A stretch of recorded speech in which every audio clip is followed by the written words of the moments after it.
Well, hello and happy for me early Thursday afternoon here in Nashville, Tennessee. My name is Cody C. Engdahl. I am the author that you know, like it more. I want it to be know, like, and trust, but those are marketing terms. I am the author you know. I'm the author of 6 novels and a novella, which is now free and available to you. If you want that novella, um, the Underground Railroad Ball. The link is in the description. We'll talk about that in a minute. And I think I got a couple short nonfiction works, but mostly I'm a novelist. All right, let's get on to it though. But more, the reason why I'm a novelist is because I'm a reader first. And I always think that's very important. I think if you profess a certain art, you should also be a fan of that art. And I certainly am. I love novels. I've read, I think I'm pretty sure over 20 novels this year, which is a record for me. I've really, and I made it part of my job. I made reading novels, especially my contemporaries like Bapiste, Pinson, as part of my daily routine. That I spend a certain amount of time every day reading a novel. I don't read, and it's not a lot of time, but it adds up over time so that um, so people say, "Oh, I don't have time to read novels." Well, first of all, I don't watch TV, so and that doesn't mean you have to give up watching TV as well. But I say, well, I'm gonna even if I'm not enjoying something, I'm gonna read it. I'm gonna read a novel, not a nonfiction book, because I read plenty of those too for my research. But I'm gonna read 20 minutes every day. Anybody can do that. You can read 20 minutes before you go to bed, when you first get up, at your lunch break. Um, I work 90-minute breaks. This is technique that I learned a long time ago from a Japanese novel about and there's different names for this, but it's quite common and well known. You work 90 minutes, you set a timer, you work for 90 minutes, you take 20 minutes off, then you work another 90 minutes. In fact, I might have a timer go off here. Yep, in 11 minutes here. But because I've changed my activity from writing and prepping and doing marketing stuff to live streaming, I'm going to go ahead and stop that 90-minute and I'm going to turn off my alarm. There is, if anybody's interested, um, Brian Cohen, who is a marketing guru for authors, has a free seminar on picking keywords for your book. That starts at 1 o'clock. I am signed up for it, but the thing is, he always does a replay. So instead of trying to fit my schedule for when that seminar is, I'm just going to watch the replay. It's one that I've seen multiple times, but I always watch his free seminars because it's live. So I always feel like you're getting the latest information on them because things are constantly in flux. Things are changing. The way you do things today are different from how you did them 6 months ago and will be different from how you do it 6 months from now. So it's good to stay on top of all that kind of stuff. So anyway, let's get to it. So I read Baptiste Pinson. He is a man I consider a friend. I first discovered him on YouTube. He had a channel. He still does.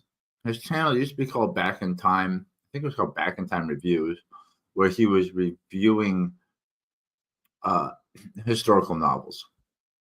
And I immediately was charmed by him. I loved his passion, enthusiasm. And he talked about publishing himself. He hadn't published yet. He had been writing all his life, but he had not published anything. So I was really excited when he published his first book, which I believe is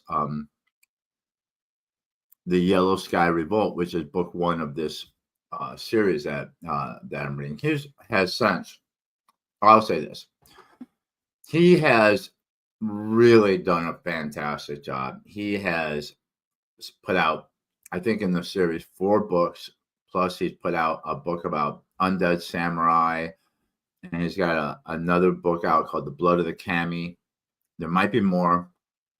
He has built up a huge following of devoted fans. I'm really like blown away at how well he has done. Very proud of him, and he's a nice guy. Uh, he uh, he has been on my channel. One time I was reviewing one of his previous books, and he popped up into the. And by the way, if Latish, if you're in the audience right now, let me know and I'll bring you in. But he popped up in the chat, and I brought him in. We had a nice talk, and then he has changed his YouTube channel. It used to be Back in Time. I think it was called Back in Time Reviews. Now it's called the Wooniverse, which is more brand based on his writing. But I think but he also does things like interviewing other authors and whatever. And so he had me on. I think was it when I wrote the French Fiasco, which would made me really nervous because Bapiste is an excellent writer and is French, and here I am writing books about French history. But the interesting thing about him, and this is what I really think. First of all, I think the guy is probably a genius. I'm pretty sure he's a lot smarter than I am. He's French. His native language is French. But he is fascinated with Eastern culture. So he's a Frenchman who, and he writes originally in English. So he doesn't write in French and have it translated. He's a Frenchman, a native French speaker, writing in English about Far Eastern culture, Japanese and Chinese. And this series is Chinese culture, Chinese history. And anyway, yeah. So excellent. So let's get into it. I'm going to preface this by saying that this is book 3. So we're going to talk about Dynasty killers. And by the way, I'm only saying this because I get very self-conscious. I had tongue cancer, and I'm past it. I've been through radiation and chemotherapy, but I'm still recovering from that treatment. So my tongue is swollen, and it causes me to have it's difficult for me to speak clearly. My tongue is kind of like too big, so it's hard for me to talk without biting my own tongue. That's why I sound the way I do. That's why I'm constantly mopping up. So please forgive me for that. So the series that Dynasty Killers is book 3 of is called the War of the Three Kingdoms, and this is based off of a historical period in China. The actual Three Kingdoms period is, I think, 220 AD to right around 288. It's about 60 years long. It's basically the Han Dynasty collapse at the onset of the 3rd century, and it fractured into 3 kingdoms that fought against each other until they were reunited into a new overall dynasty that ruled China. And there's a lot of this for the Chinese would be like the same for us of Western culture, like the Roman Empire. Or the Rome fell in the 400s and between 4 and 500 AD. This is between this is at the turn of the century.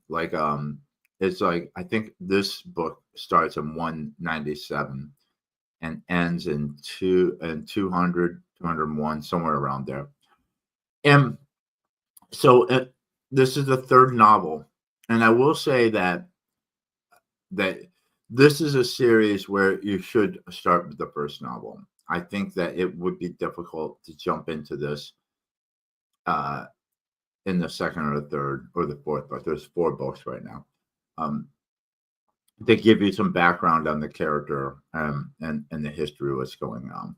But basically, in this novel, and by the way, this is going to be spoiler free, so I'm avoiding any kind of spoilers for not only this book but for the previous books. But the overall historical context is that the Han Dynasty had been ruling China since the 200s BC. So the Han Dynasty lasted about 400 years, give or take. And this is as the Han Dynasty is crumbling and centralized power is crumbling, there's a rise of civil wars, warlords, revolutions. The first book is called The Yellow Sky Revolt, and it was kind of a peasant revolt. Um, and the main character that of the series so far is a child in that. He is eventually taken and raised to become a warrior, and by the time we get to him in this book, he is serving a warlord in this fight for at the end of the Han Dynasty. Okay, let's get to it. So I'm going to put this up here right here so you can see and read along. Here is my review. I always, by the way, if you want to follow along yourself, I put my review, I put the link to my written review in the description below. And if you are interested in picking up a copy of this yourself or book one of this series, at the end of all my reviews is a preview of where you can read, I think, the first 10%, and you can click on that and you can buy it or go to the purchase page and find book one and start with book one. And by the way, I've reviewed book one and book two, so you can go back through my blog here and find my review of book one. I recommend it. As a child, I grew up watching Kung Fu theater in Detroit. I think it was on Channel 20 on Saturday, late mornings, early afternoons. And if you didn't know this, in the 70s, they were making films in Hong Kong, and they were doing a lot of Kung Fu. I actually found out that there's a difference between Kung Fu and then there's a different genre that I'm more that I like better. Kung Fu apparently was supposed to be contemporary films, where this other one, I can't remember, there's a Chinese name for it. I like the ones that took place back in time where they were fighting with swords and spears, and it was great. And I grew up watching it. It's why I love martial arts so much. I was a little kid that was obsessed with like knights and shining armor and things like that. And then I got bit, but I think from watching Kung Fu theater, bit by martial arts. And so then I got into like samurai and ninjas and all that kind of stuff. So these books remind me of that because it takes place in the same time that a lot of the movies take place. All right. Review of Dynasty Killers by Bapiste Pinson Wu. Great moments of humanity in a harsh world of violence and distrust. I just finished Dynasty Killers, which is book 3 of Bapiste Pinson Wu's The Three Kingdoms Chronicles. Great work, great series. It's illuminating and entertaining, which is all I ask for in a book. I love the moments of humanity interspersed throughout the violence and villainy. Honor amongst enemies is my favorite trope, and Dynasty Killers serves it up in abundance. Liao Cheng is now a full-grown man in the twilight of the Han Dynasty. He's the captain of the Scorpions, an elite, excuse me, an elite troop of warriors doing the bidding of the legendary warlord Cao Cao. But as Chun does his mentor's dirty work in the ongoing Chinese civil wars, he must reconcile his own conscience with his master's ruthless ambitions. Let me take a drink of water here. One day I will be better and will get my television voice back. But for now, I'm struggling with it. Pinson Wu is doing us a great service, bringing such a rich history and culture to Western eyes with real historical characters and depictions of actual events like the Battle of Wenqin, Xiapi, and Guandu. I don't know if I said those right. Consider me among his legions of fans. 5 stars for me. I was not emotionally prepared for what happened in this book. It was beautiful, heartbreaking, and unexpected. Bravo, Mr. Pinson Wu. I can barely get through that without coughing.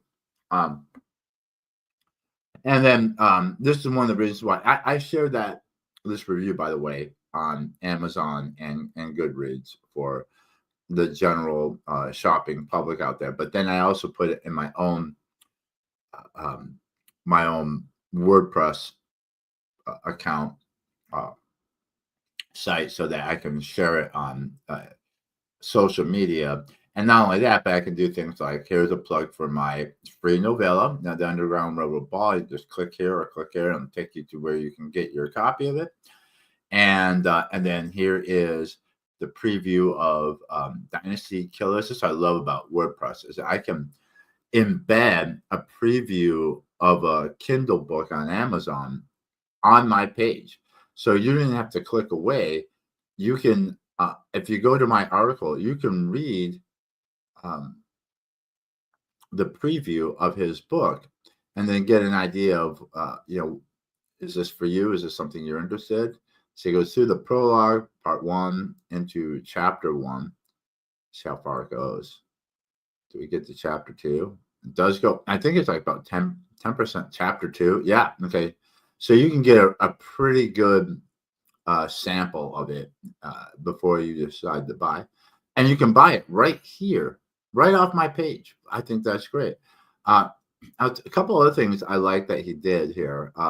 He provides a map, although I will say that I like maps and auxiliary information when it's a print copy. It's kind of a pain for me to go back and forth to maps and other things on because I basically read on my iPhone now. I read through the Kindle app. I have a Kindle, and I do prefer to read on that as far as like the experience, but it's easier to, this is always with me and I can read it with the lights off. And so I've kind of just fallen into the habit of just reading everything on my phone.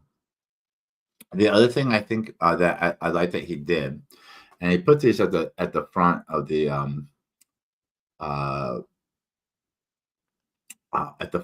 novel, is he has I don't know if I'm going to say this right. It's Latin, Dramatis Personae. It's basically a list of all the characters that are in the book, and that was helpful for me because I've read the first two, and the first one is very easy to follow because it's a young boy, and you're kind of seeing, the main character is a young boy, so you're seeing things through a young boy's eyes, and you're getting introduced to this world that is different from our own. Like I read a lot of historical fiction. I read Roman stuff and European medieval stuff, American Civil War, World War II, and I have enough foundational knowledge of these eras that I don't need a lot of extra help because I'm familiar enough with it that I can kind of jump into a story of World War II or a story of Vikings fighting Anglo-Saxons or Romans, because I have enough foundational knowledge of those periods and those cultures. Ancient China is different from me. Even though I watched Kung Fu Theater, I watched it as a child, and it was mostly just crazy bullshit, people doing backflips and fighting. So this is one of the reasons why I think it's important to start with book 1, because it'll help build that foundational information for you, because it's new. It was new for me, and so I read the first 2 books, but it had been a while since I read the last one, which is I think called Heroes of Chaos. And by the time we read the Dynasty Killers, the main character is fully grown and operating in this world as an adult that is very intricate with multiple factions and leaders. And for me, the Chinese names are not familiar to me, nor are the names of the places. So it's I found myself, and this is my own deficiency, having a hard time following that, but having a map and the list of the characters available to me, I can jump back up. Oh, okay, that's this person. All right, now I know what you're talking about. Or oh, that's over here. Okay, that makes sense. I was familiar with the weapons, so like the Dao, which is like a Chinese saber, because I remember seeing those in the Kung Fu theater movies. And I think it's called a Jian. It's like the basically they have two kinds of swords that they use. They have a straight double bladed weapon that's mostly for thrusting and it's mostly an aristocratic weapon.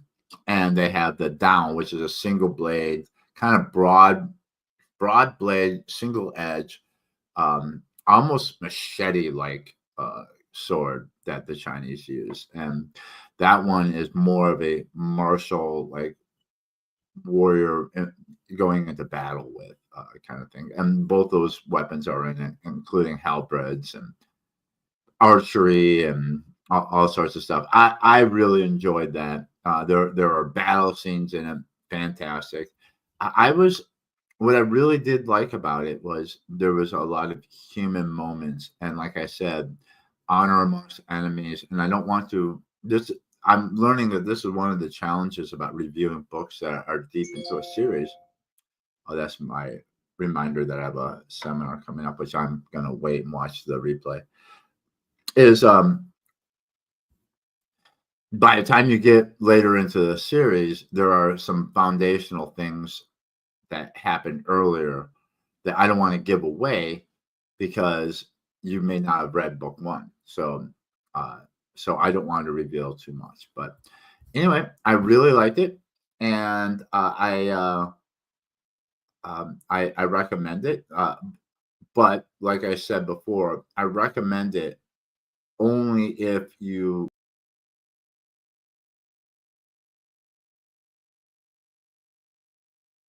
hang on a second, add the stage.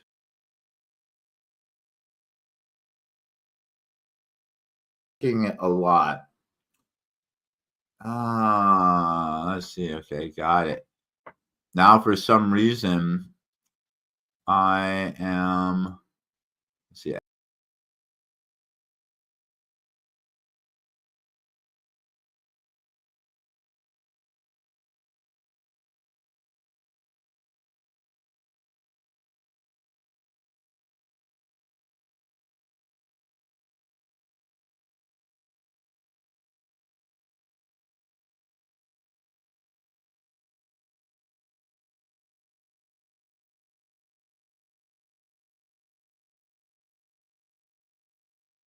Add the stage. Let's see if that's okay.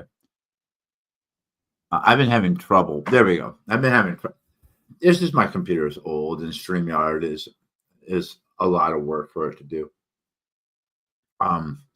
So okay, where was I? Okay, so that's that. Oh, what I say is I recommend it, but I do recommend that you go and read book one before you jump to book three. Read them in order.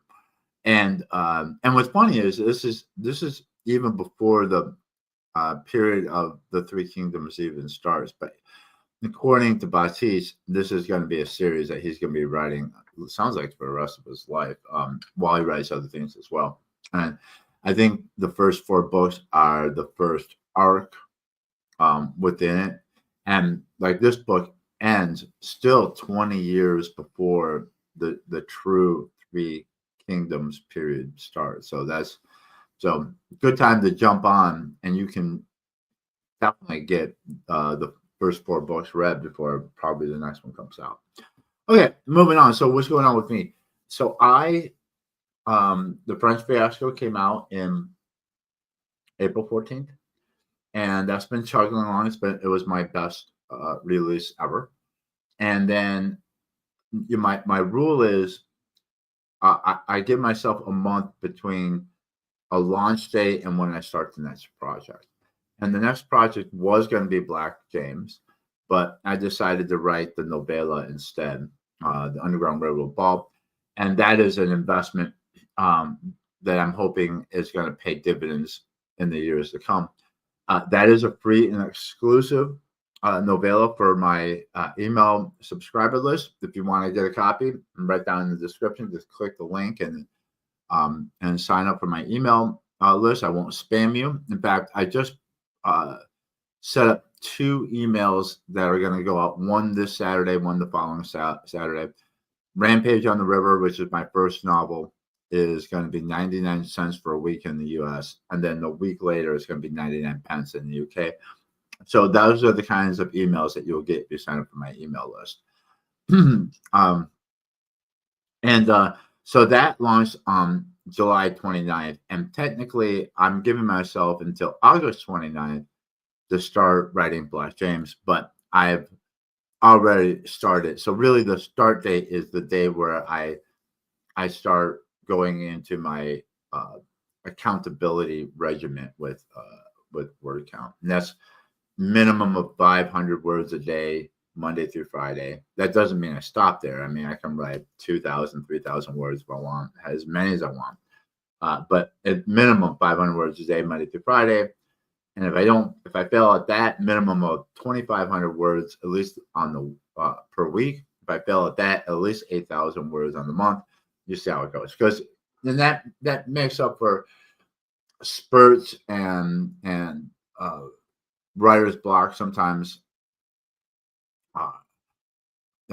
Even if I'm having a writer's block, I can manage 500 words. And I've dragged myself through writer's blocks by forcing minimum 500 words on days where I don't really feel like writing or don't feel like I have anything to say.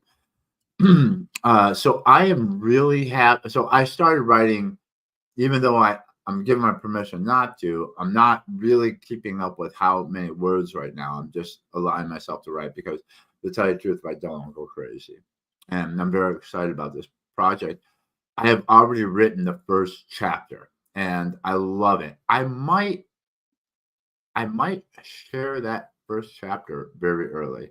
So the plan with Black James, just so you know what Black James is, it is connected to the other novels. So far, all my novels fit in a timeline and a series I call The Long Century.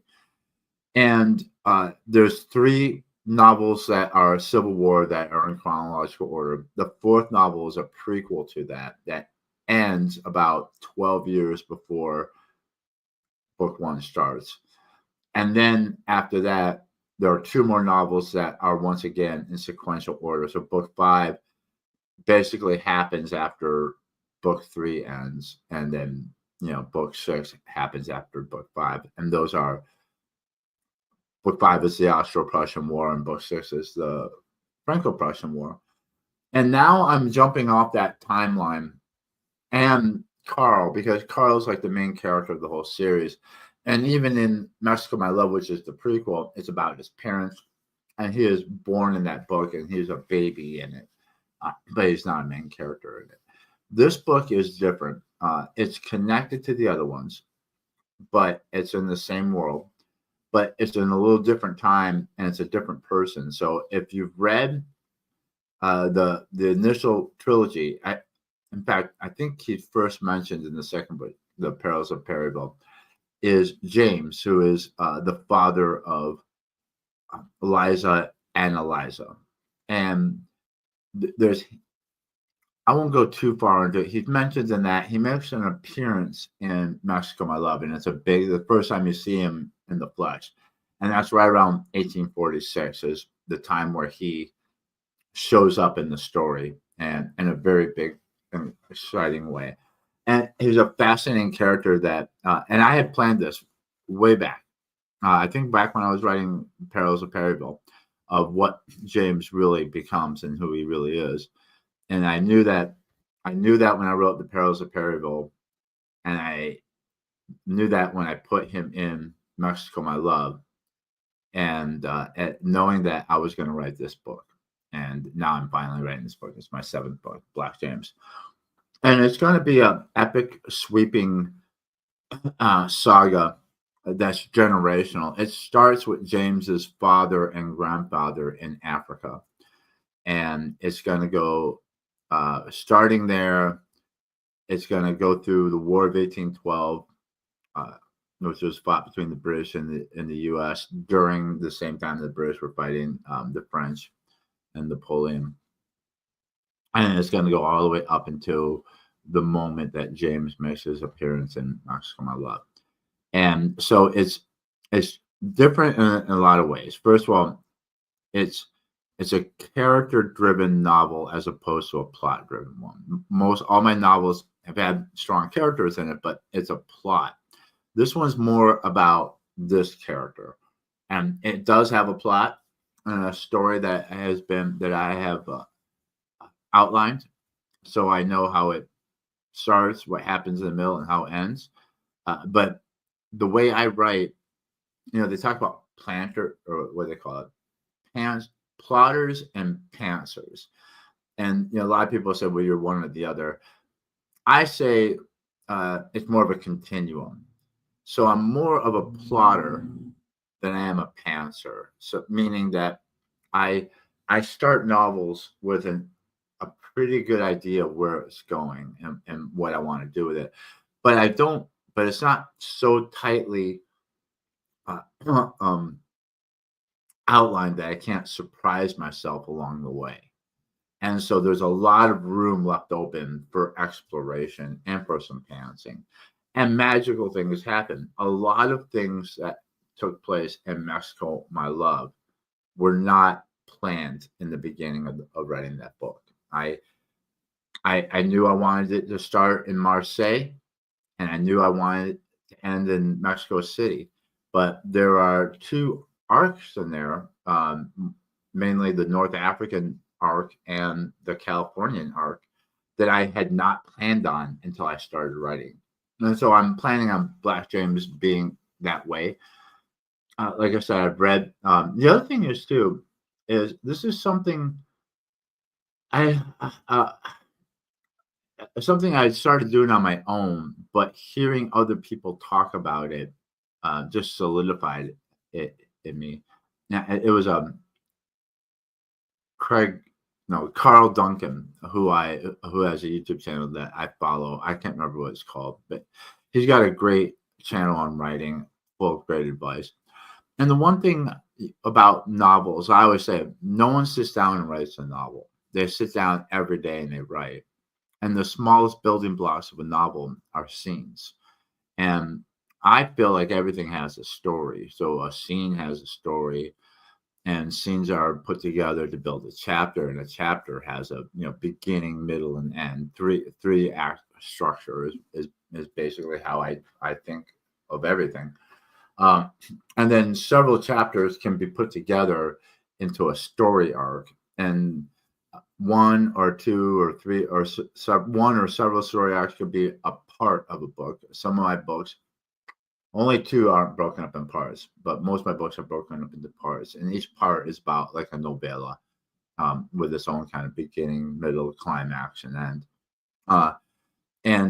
So you see what I'm saying. So the storytelling is at the scene level, the chapter level, the arc level, the part level, the novel level.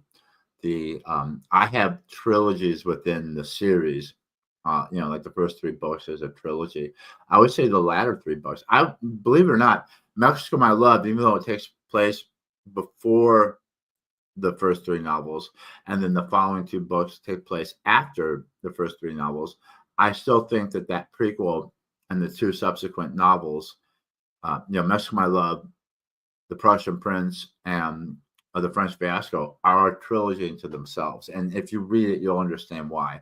Because some of the things that are set up in Mexico, My Love are resolved in the course of The Prussian Prince and The French Fiasco.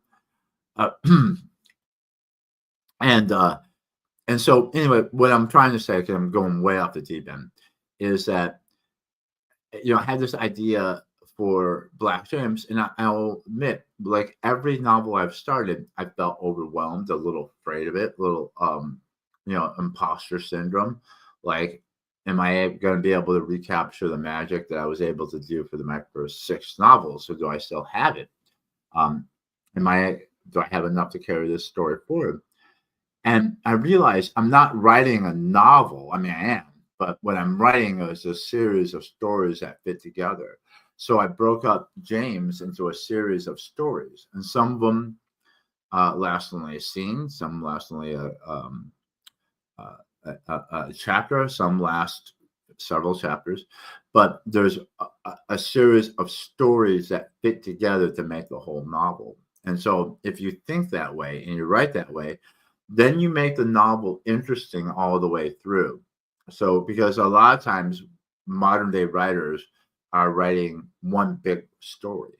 And so that's where you get like boring middles, and you have like a kind of exciting beginning, but then a whole lot of boring in the middle, and then it gets exciting towards the end. But this style of writing, I always say I would call it episodic writing. And this was very common in the 19th century and early 20th century. Many of the novels, the man I consider my mentor and who I model myself after, Alexander Dumas, he didn't write The Musketeers as a novel. He wrote it as a serial that appeared, I don't know if it was weekly or monthly, but in French newspapers and magazines. And then and all those episodes, kind of like Netflix series, like all those episodes told an overall story.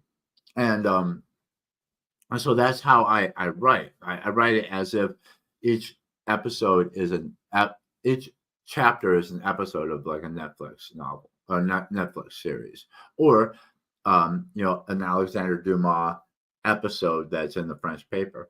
And the idea behind episodes, especially if you're talking about like a magazine or a newspaper, is you want to give people reason to come back and buy the next edition to find out what happens next.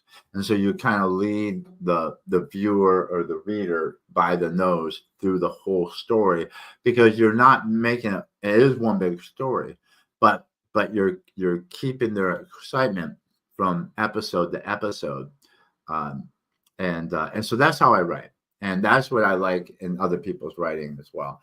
And I'm not saying you shouldn't or it's bad to write like just concentrating on the big story. I've read novels and they're very successful writers that write that way. That's a very late 20th century, 21st century kind of way of writing.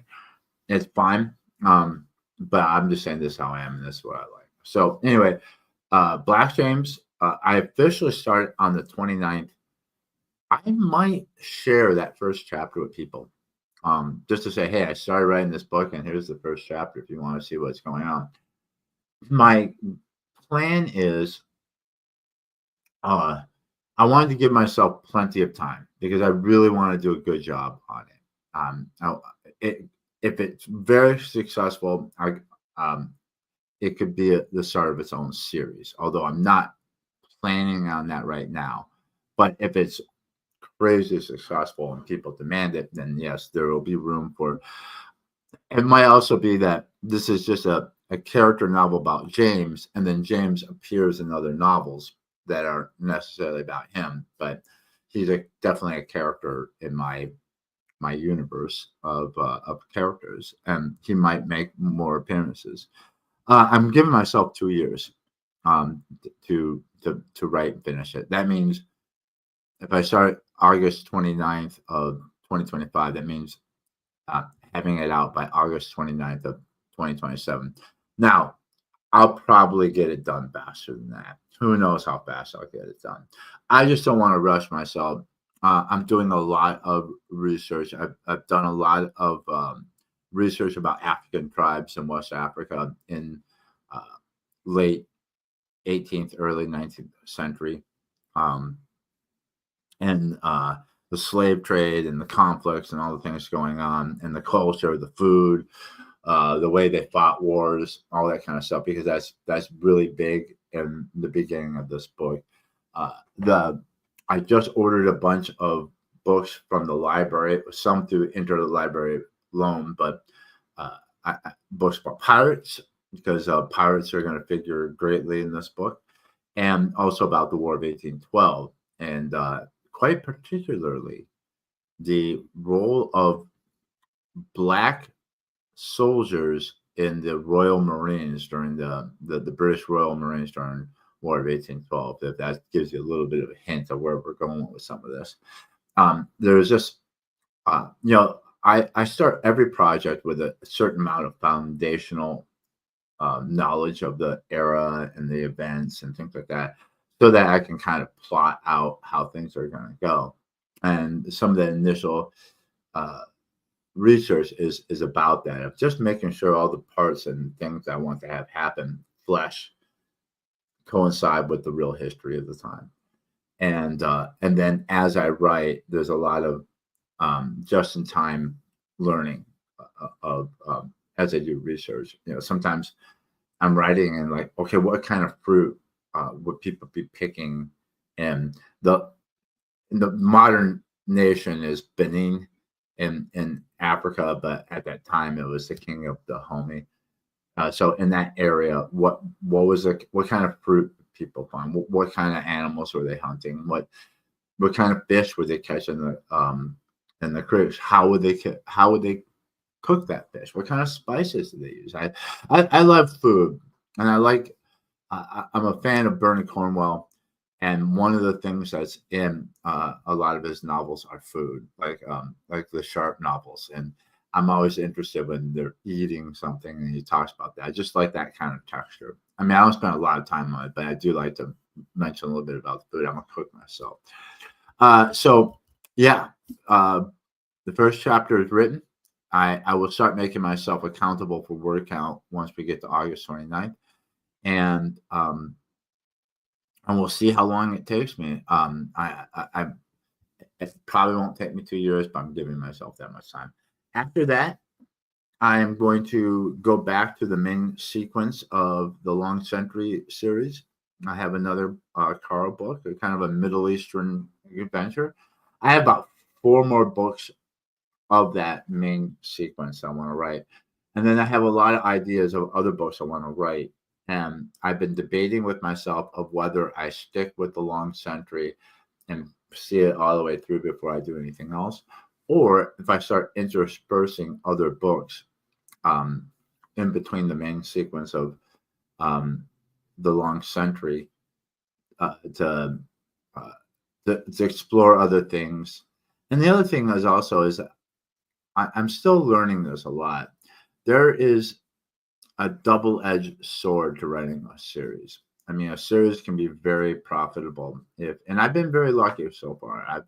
I've had a really good readership that seems to be reading through. I've done the mathematic calculations. I need to do it by every 6 months to check, but I believe I'm getting very good read through, meaning that people who read the first book typically read the second one and read all the way through the series. But at some point, because I know how I am, once people start putting out book 7, book 8, book 9, do I really want to go back and read those other books just so I can read this new one? And that's one of the reasons why I try really hard to make it that any of my books can be read by itself. Even though they fit together, I still write each book as if you've never read any of my other things.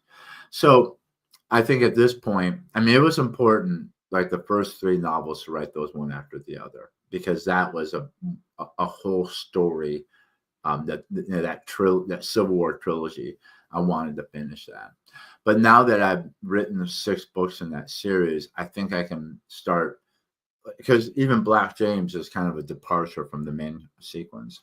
So I have several ideas. I have an American Revolutionary book. I have a French Revolution book and a Haitian Revolutionary book too. And the French and the Haitian one might be book 1 and book 2 of a new series. We'll see. Or if I write those 2 novels and it doesn't seem to get any traction, well, I can leave it there.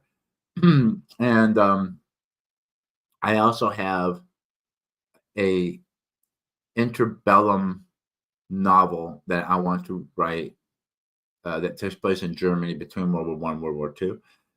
We'll see. I think I'll write that one after I finish the Long Century series. So I have a crime novel I'd like to do someday that takes place in 1970s Detroit.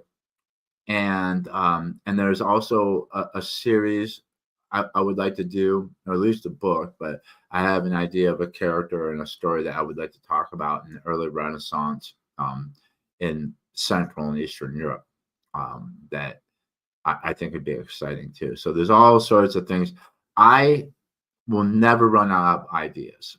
I am already, there's always like 10 books planned out ahead. That's good and bad. I know some authors, and I'm not knocking anybody. Some authors do chase genres around because they have to be commercially successful, so they're trying to see where the money is. I I have an eye for commercial success, but I have the luxury of being independent and not completely reliant on royalties to support a family or pay my rent, or not my rent, my mortgage. That I can still write what I want to write, and I think because of that, I can stand out because I'm not writing what everybody else is writing. And I've seen a lot of people move to the more popular. I always say Romans, Vikings, and Nazis. Because Roman, medieval, and World War II are like I think are the three most popular genres, subgenres, and what I write. Civil War. Yeah, there's some excitement there. Certainly the Napoleonic Wars, but I'm the only person I know who's got an Austro-Prussian novel out who's alive. I mean, Alexander Dumas also wrote an Austro-Prussian war novel called The Prussian Terror, which I've read.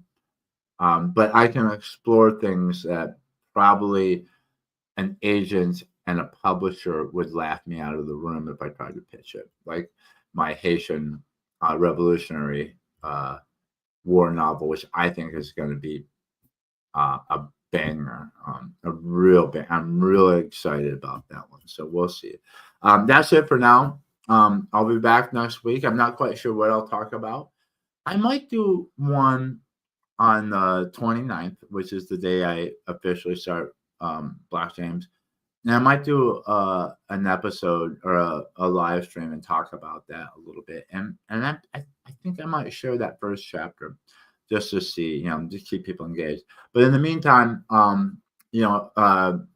read my free novella. It's absolutely free. And all I have to do is sign up for my email list, but you can get it and then unsubscribe, and I'll never know the difference. I'd rather you just read it more than I care about you joining my email list. But if you do join my email list, I promise not to spam you. It's just telling you when things are on sale, if I'm going to be somewhere signing books, or have something new out, or little news like that, but nothing else. So anyway, that's it. If you're a writer, keep writing, and if you're a writer, you should be a reader. And if you're a reader, keep reading, and if you can, help your authors out. The biggest thing after buying our books, which we appreciate more than you know, is stars. So if you can give us 5 stars or as many stars as you think is that we deserve on Amazon, most importantly, and on Goodreads and wherever else you can. And also, if you want to write a few lines, you don't have to write as much as I do. It could just be love the book, couldn't put down, and we will be so grateful for that. And that's why I do this, by the way, to help other authors out, like Bapiste, Pinson, who I adore and consider a friend. I wrote him a review, gave him 5 stars on the 2 most important book review platforms out there, as far as I know. Anyway, I love you guys. We'll talk next week, and I will see you soon.